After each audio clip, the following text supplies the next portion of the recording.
తీసేస్తాడు. ఒక శుకుడు, ఒక వ్యాసుడు, వీళ్ళందరూ కూడా కళావతారాలు. అలాగే మహానుభావుడు పూర్ణావతారం, నవవిధములైనటువంటి రసములతో హృద్యమైనటువంటి రూపంతో వస్తాడు రామచంద్రమూర్తి. ఇటువంటివి పరిపూర్ణావతారము అంటే అన్ని అవతారముల తేజస్సు ఎందులోకి వెళ్ళిపోతుందో దాన్ని పరిపూర్ణావతారం అంటారు. అందుకే శ్రీకృష్ణ అవతారము పరిపూర్ణావతారము. అన్ని అవతారముల యొక్క తేజస్సు శ్రీకృష్ణ అవతారంలోకి వెళ్ళిపోతుంది. ఇన్ని అవతారములుగా వస్తూ ఉంటాడు.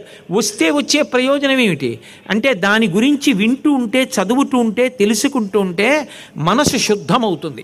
మనసు శుద్ధమైతే అశుభానికి కారణమైన పాపములు తొలగిపోతాయి.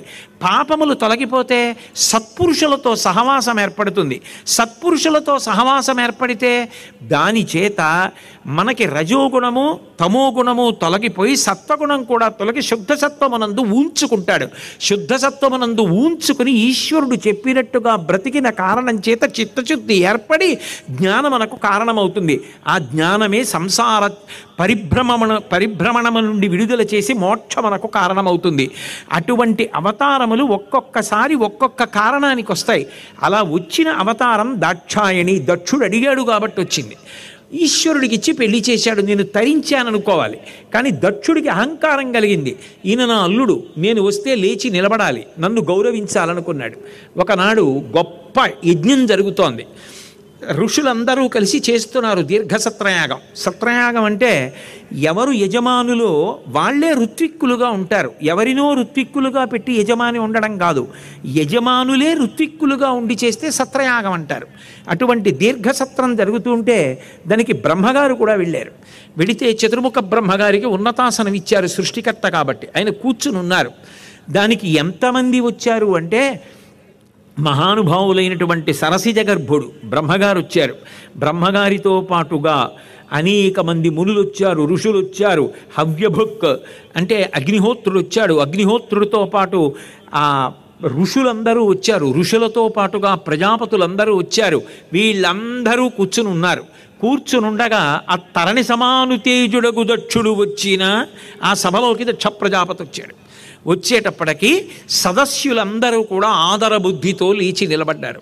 ఎవరు నిలబడలేదు అంటే పితామహ భర్గులు తక్క అందరూ. ఒక్క బ్రహ్మగారు పరమశివుడు మాత్రం నిలబడలేదు. ఎందుకని? వాళ్ళు సృష్టి యందు ఒక్క పరమాత్మ మూడుగా విభాగం పొంది సృష్టి స్థితి లయలు చేస్తూ ఉంటాడు. అది దాక్షాయణిగా అనుగ్రహించి వచ్చిందే ఆమె కుమార్తెగా. అందుకు అల్లుడయ్యాడు. కానీ ఆయన అల్లుడు నాకు లేచి నిలబడి నమస్కారం చేయాలంటే అర్థం లేదు దానికి. అందుకని శివుడు నిలబడలేదు. కానీ దక్ష ప్రజాపతికి కోపం వచ్చింది. కోపం వచ్చి నేను వస్తే లేచి నిలబడడా, నాకు అల్లుడయ్యుండి ఎంత పొగరుబోతు అని. మహాభారతం అనుశాసనిక పర్వంలో పార్వతీదేవి అడుగుతుంది, అంత గొప్ప కైలాస పర్వతం ఉండగా ఎందుకు మీరు శ్మశానంలో ఉంటారు అని అడిగింది.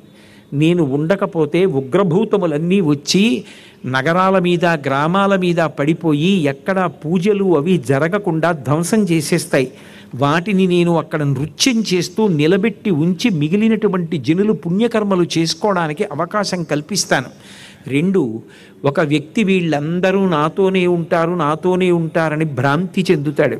వాడు మరణించిన తరువాత చిట్ట చివరికి తీసుకెళ్ళి అగ్నికి ఆహుతి చేసేస్తుంటే చప్పుడుతో బ్రహ్మకపాలం పగిలిపోయిన తరువాత కొడుకు కూడా తలస్నానం చేసి వెళ్ళిపోతాడు.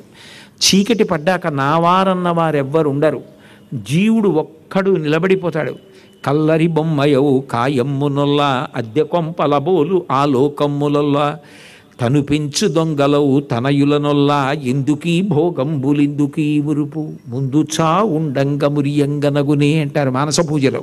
ఒక్కడు నిలబడిపోయి భయపడిపోతుంటే అప్పుడు నువ్వు చచ్చిపోయిన వాడు భయంతో 1000 మాటలు చచ్చిపోకుండా నేనున్నానురా, బెంగపెట్టుకోకు, వచ్చే జన్మలోనైనా భగవత్ సేవ చేసి తరించరా, నా వాళ్ళనుకుని నమ్మి ఏమైపోయావో చూసావా అని వాడిని ఊరడించడానికి అక్కడ ఉంటాను పార్వతి అన్నాడు.